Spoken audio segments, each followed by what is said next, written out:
Hello? Anyone there? What's this? Anchor? What the fuck is that? If you have a podcast, Anchor is your one place to distribute your podcast. It is 100% free and you can get paid right away, no matter what the size of your show.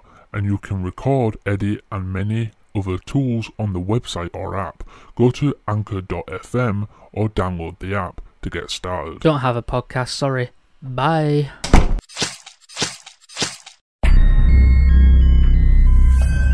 This episode is brought to you by the Slash and Cast Podcast Network. Learn more at slashandcast.net. Whatever you do, don't fall asleep. Have you checked the children? I am the devil, and I am here to do the devil's work. We all go a little mad sometimes. Hi, I'm Chucky. Wanna play? Boogeyman is real, and you found him. Don't you blame the movies! Movies don't create psychos! Movies make psychos more creative! Hey everyone, welcome back to Slash and Cast, the podcast where we talk horror and nothing but horror, and brought to you by the Slash and Cast Podcast Network. How you doing, guys? Welcome back to another episode of the podcast. I am one of your hosts, Slasher. And I'm your host, Tyler. And welcome back, guys. So we decided we are gonna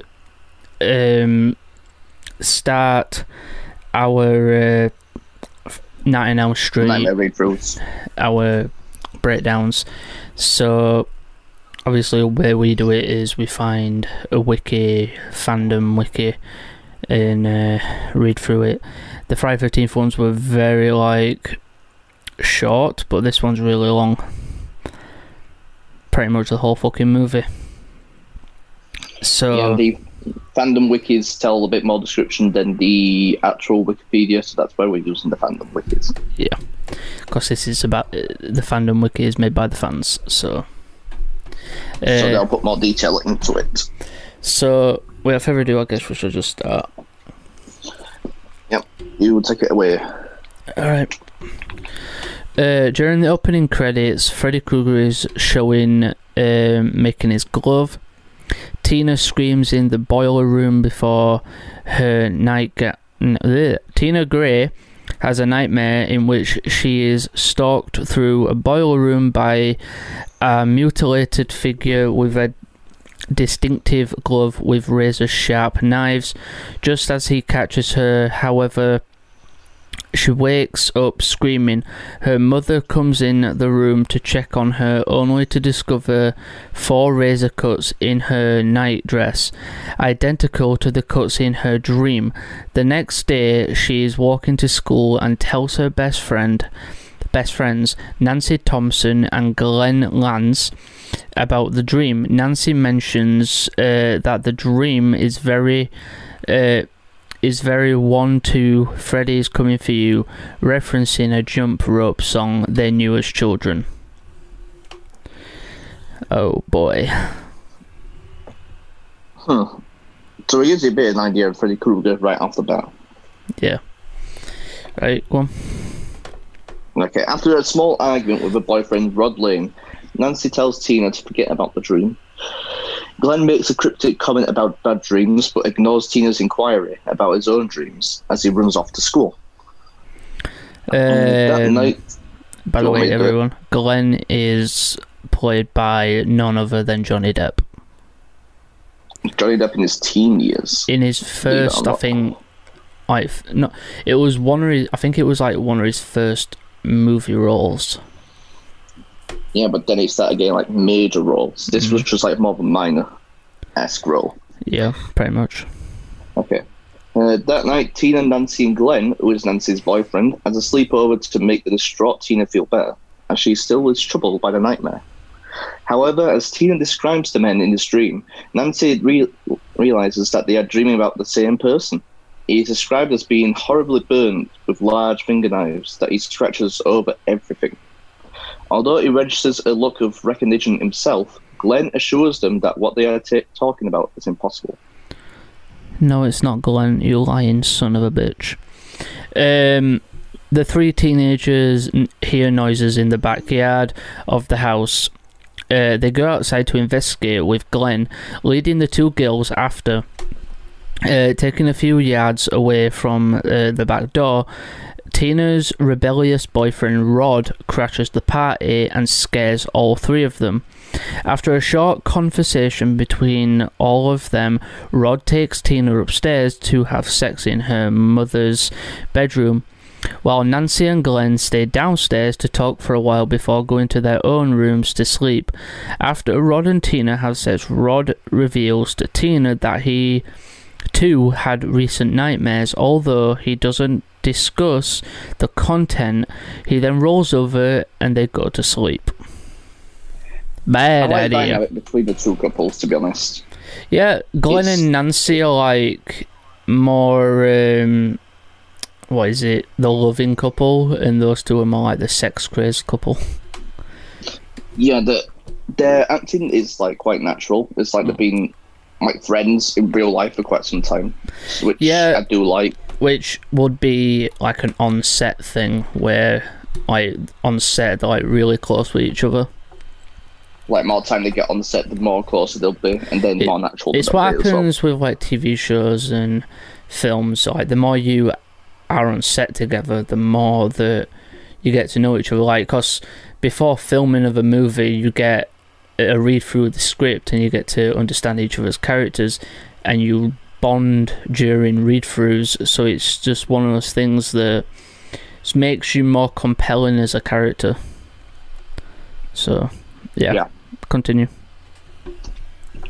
Okay, later Tina wakes up and hears rocks being thrown in the window. She goes outside and into an alley to investigate, and at this time, the burnt killer reveals himself. This is the first indication that she is dreaming. After chasing her down the alleyway and to the house, the killer catches up to her in the backyard. Putting off two of his own fingers, he finally gets a hold of her. As he brutally murders her, Rod wakes up to find Tina being cut open by invisible knives, then dragged up the wall and across the ceiling. Rod, being the only other person in the room at the time, screams at the murderer and then flees the house. If you want to know how they did the ceiling scene in that film, it was actually practical. When they'd mentioning this about some effects that I know about, I'll tell you about them.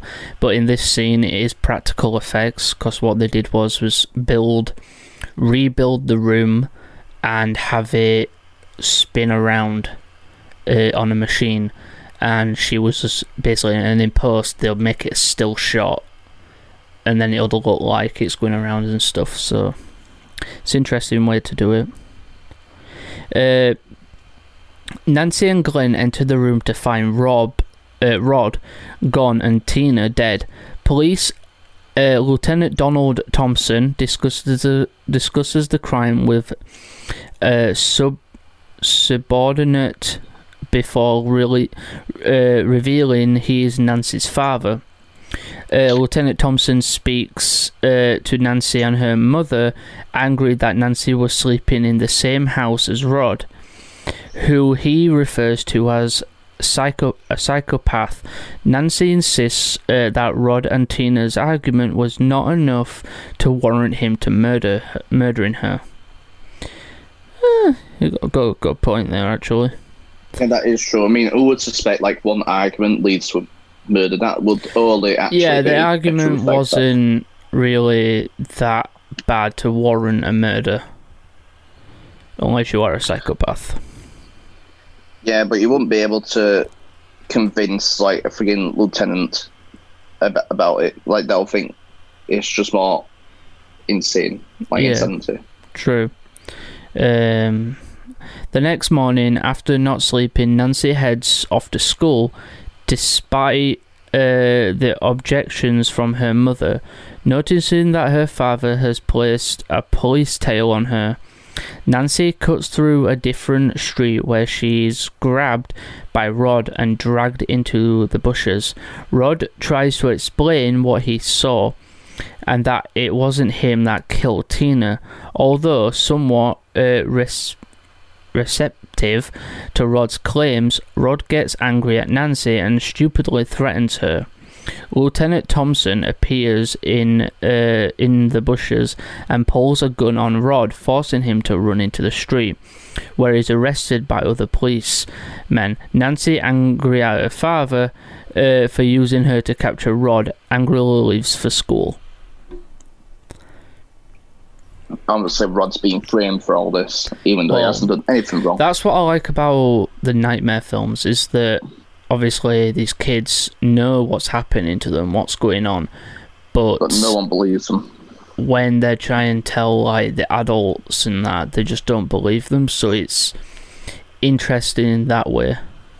I mean, no one would believe in superficial stuff like ghosts or spirits or whatever. True. And especially ones that enter people's dreams and kills them. Yeah. Which kills them in real life. Yep. Like, if I heard that, that would just be completely far-fetched. There was different things that went into the idea of Freddy, and I think most of it was like Wes Craven. It had someone who would wear like a long coat, a fedora, in his would stand outside his window or something, and then also he heard about these kids who died in their dreams, so that's all this correlated to the idea of Freddy.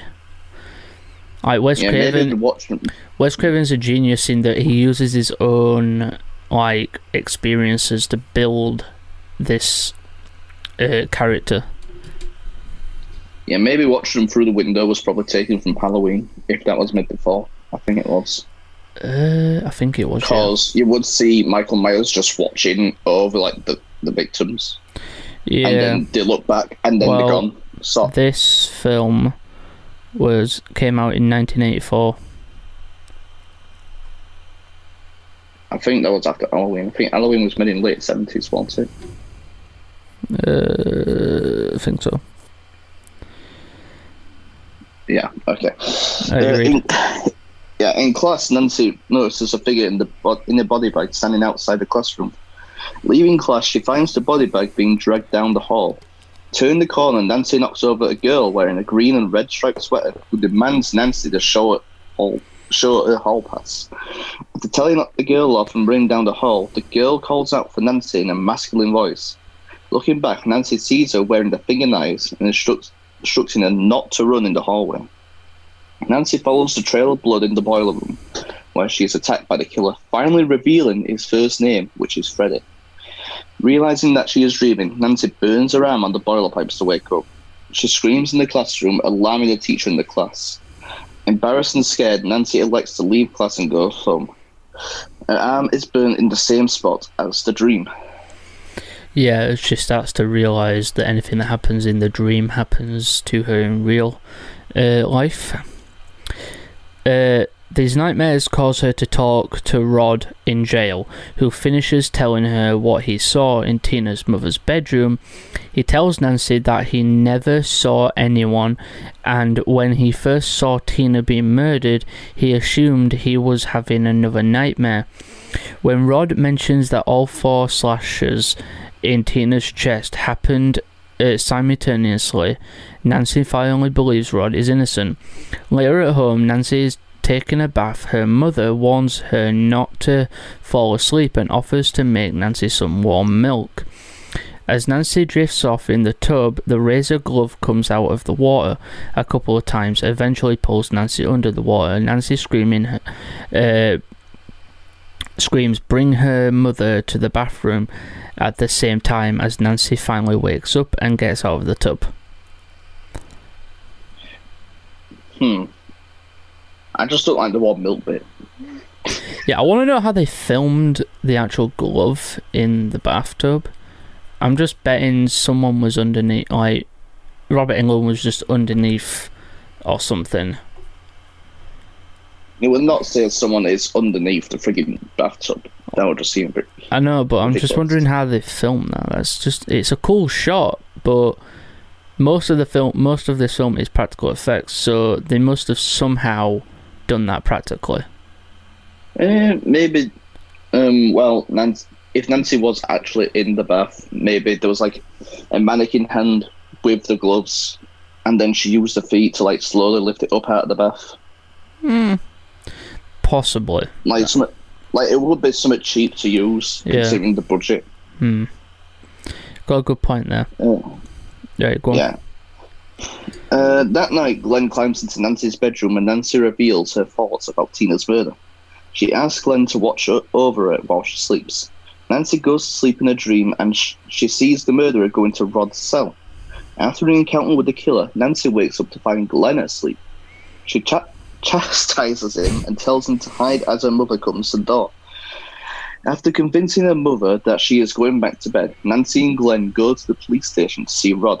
Rod is killed in his sleep by a sheet forming a noose and hanging him from the cell wall. Yeah, great kill.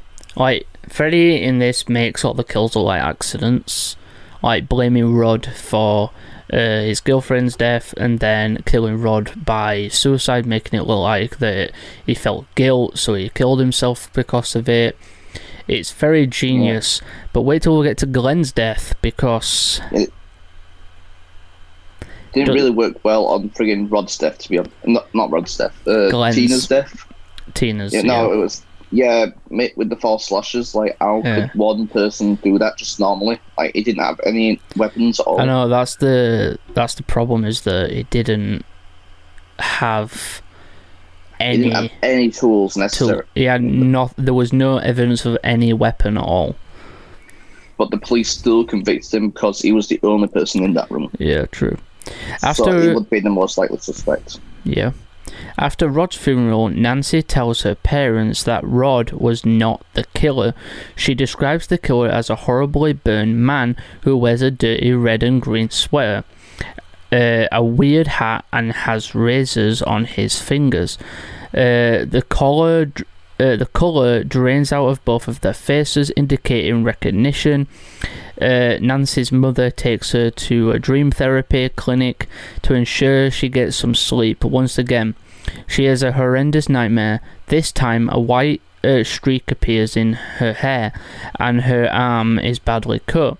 She finds that she has brought something out from the dream, the killer's battered hat. It arouses concern, but also other feelings in Marge, who is clearly hiding a secret. Nancy What? I was doing like the fucking Marge run. Nancy confronts Marge, the hat, and points out that the name Fred Krueger is written into the hat. Although Marge reveals almost nothing, she insists to Nancy that no one is trying to kill her and all Nancy needs to do is get some sleep. Yeah, kids have died while being asleep, and your thing is to put kids to sleep. Great idea. When I was first watching this, I thought Marge was like a relative to Fred Krueger, so she knew what was going on. There was actually a cut scene in the film. There was a scene cut in the first film where Nancy's mother, Marge, shows... Do you know the boiler scene where she shows Nancy the glove and tells her the story? Well, her story for getting involved was that Nancy had a brother who Freddy killed. That was a cut scene. That scene was cut. But that's... If they kept that in, would have been interesting. Yeah, but this was making like that Marge is an allegiance with Fred Krueger, which is also interesting as well, which I like. Right, go on. Nancy confronts Marge about the hat and points out... I've just read that. You already did that. Sorry. Glenn and Nancy meet up, where Nancy reveals she hasn't slept in over 7 days. Glenn notices that Nancy is reading about booby traps, to which she informs him she is trying to survive. At this point, Glenn tells Nancy about the Balinese way of sleeping. He informs her that when the Balinese sees a monster in their dreams, they turn their back on the monster, robbing it of all its power. Upon returning home, Nancy sees that Marge has barred up all the windows in the house. Upon entering the home, Marge finally reveals that Fred Krueger was a child murderer who killed at least 20 children over a decade earlier. Furious vengeful parents burned him alive in the boiler room hideout after he was released from jail on a technicality due to an improperly signed warrant. She reassures Nancy that Kruger cannot hurt anyone. Pulling Kruger's bladed glove from the hiding place in the furnace is proof. Yeah, yeah, that's where she would have told Nancy that her brother died. Yeah, but even though there's one glove there, that doesn't mean that Freddy can't make more gloves in the dreams. Freddy only had one glove. Yeah, so how does he still kill them with more gloves? He died wearing it. That's why. Yeah, so because he died wearing like the red and green sweater and the it hat all went into the dream glove. with him. Yeah, so he uses all that, but that So means it that's died all with he him. has. When you die with something, you stay in it. That's the whole thing. So all he needs to do is take the glove out of the dream world, and then he doesn't have it. Well, actually, she does that with the hat, but he's still wearing it. That's a bit silly. Because it technically will come back to him, because obviously it's what he died in, so it can't really just go anywhere. Later that night, Nancy calls Glenn and makes a deal with him. She tells him that he is going to go into her dreams and pull the killer out. She requests that Glenn be there to knock him out when she does. When Glenn insists that nothing will happen, Nancy assures him that he then has nothing to lose. Finally, before hanging up, she directs him, whatever you do, don't fall asleep. Glenn's father tells his wife he doesn't want Glenn hanging out with Nancy anymore. When Nancy calls, he reaches the end of his tether and refuses to let Nancy speak to Glenn. He then takes the phone off the hook. Nancy tries unsuccessfully to call Glenn before removing the phone cord from the wall. After the phone rings, she answers. Is to hear that the killer tell her, "I'm your boyfriend now, Nancy." His mouth and tongue appears on the phone, licking her face. Nancy knows Glenn is in trouble. They built two phones, one without the mouth, one with the mouth. And the mouth was like robotically moved. After a short visit from his mother, Glenn falls asleep in bed with the television. Kruger's arm comes out of the bed and pulls Glenn into it, killing him. This is the one that makes no sense. A torrent of blood and gore shoots out of the bed and drenches the room. Glenn's mum enters the room screaming. Makes no sense. You don't like how that much blood would appear. And his body just disappears. Yeah, I think they were trying to make it so related that all the blood only came out one way. It's just weird though, like, in the real world, when Freddy kills someone, when he kills them in the dream, yeah, he can do anything, but when it's in the real world, it still has to obey the law of, like, physics and shit. So the blood squirting out of the bed like that wouldn't happen, and his body would still be there. Yeah, there is no way that could have happened. I just had a problem with the blood. I think there was way too much. Like, would have been more. What do you watch horror for? The realism. Have you watched It? Do you know how much blood was used in that movie? Fucking tons. That movie used more. That movie's won the record of using most blood in a single film. I think it also got a friggin' award for it. It did. Best horror movie. I'm on about the second film, Chapter 2. The second film, I don't think that got the award for best movie. No, but I think the first one did. Chapter 2 did use the most blood. I think I've only watched it once, so I couldn't really tell. Yeah. An emotionally distraught and mentally drained Nancy decides to take Kruger on herself. She calls her father and asks him to be ready when she finds the killer. He tells her he will clearly just clearly just humouring his overly tired daughter, and tells his deputy to watch the house. Nancy then sets her watch, says a prayer, and goes to sleep to find Kruger. Go on, your turn. Prayer wouldn't really help. Sorry, but God's not on your side today, Nancy. Alright then.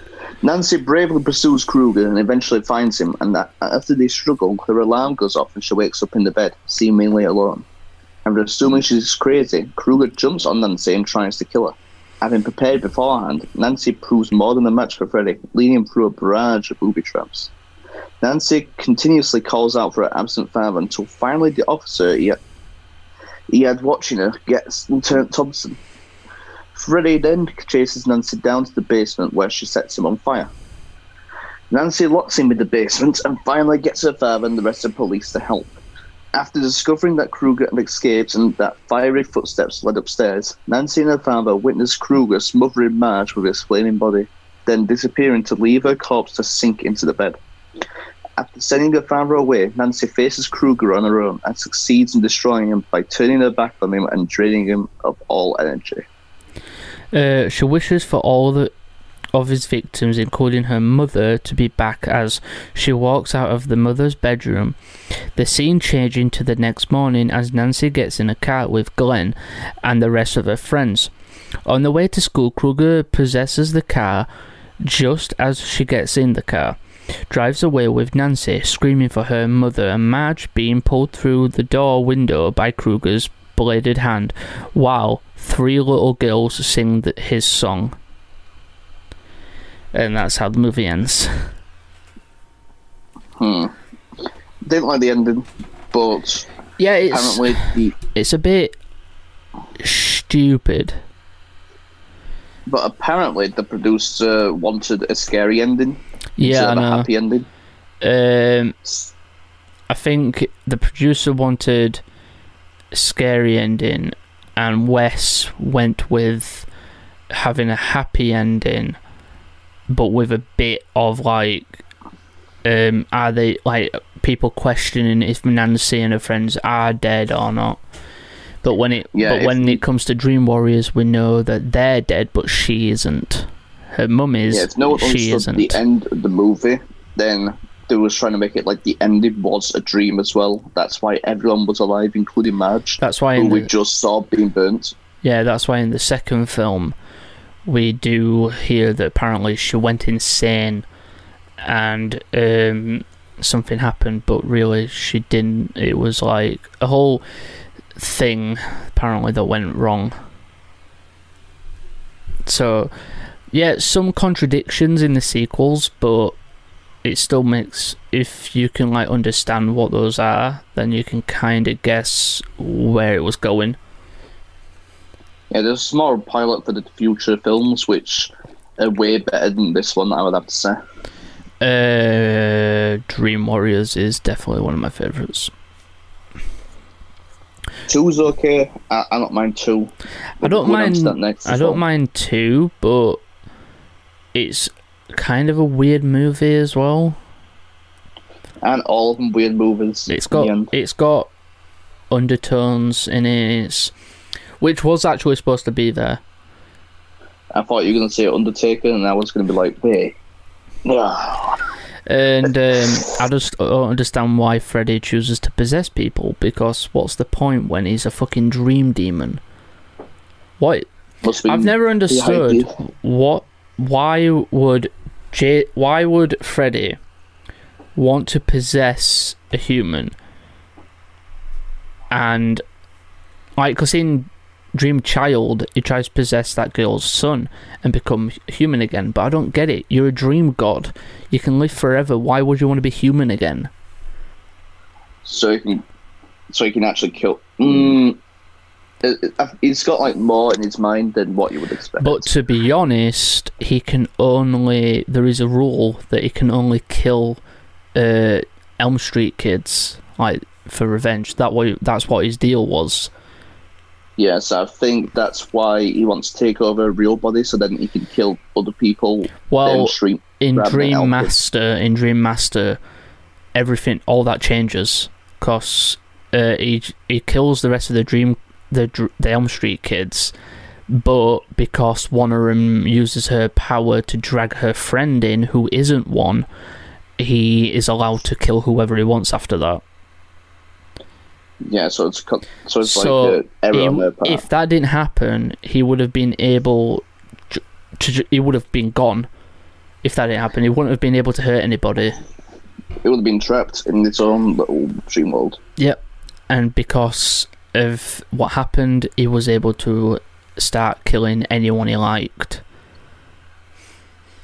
So, what would you rate the film? I give it an 8. It's still a good film, despite like all the incredible non-realistic things that happened, such as the blood, which was actually to the bed. Good job. Just can't really give it lower. So what's one thing that you wouldn't give it a 10 for? Just some like unrealistic parts, especially the ending, and especially like most of Freddy's kills in this are supposed to look like accidents, and then Glenn's death just actually looks like something's going on in the town. Yeah, but it's okay for Freddy's Origins. Yeah, pretty much. I said oranges. Yeah, guys, I'm staying up Sunday late to record A Little Mad. It's been delayed twice. Yeah, we were supposed to do it Wednesday. I think it was Wednesday. Yeah, it was Wednesday. Wednesday. Well, Thursday morning, Wednesday night. It was, Wednesday for them. Wednesday for them. Thursday morning for me. So doing it Monday morning for me. Yes, Sunday for them, but Monday for. Because some people weren't feeling well, so it's fine. I got to drink, which I'll be drinking again on Sunday. Yeah, I wish I could. I'm drinking next week, which is good. But yeah, guys, thanks for listening to today's podcast and watching it on my channel. Don't forget, this podcast is brought to you by the Slash'n'Cast Podcast Network, and also is brought to you by me doing. Accounting like all the things that you're going to be like thanking, like Slash'n'Cast, YouTube. It'll be going on Anchor, Spotify. Yeah, you can listen to this on various platforms, all linked down below. And yeah, guys, hope you liked today's video. Thanks for watching, and we'll see you in the next one. I have been one of your hosts, Slasher. And I've been your host, Tyler. This has been SlasherCast, the podcast where we talk horror and nothing but horror. And remember, keep watching horror, keep on slashing, and we'll see horror fans later. Bye for now. Whatever you do, don't fall asleep. Have you checked the children? I am the devil, and I am here to do the devil's work. We all go a little mad sometimes. Hi, I'm Chucky. Wanna play?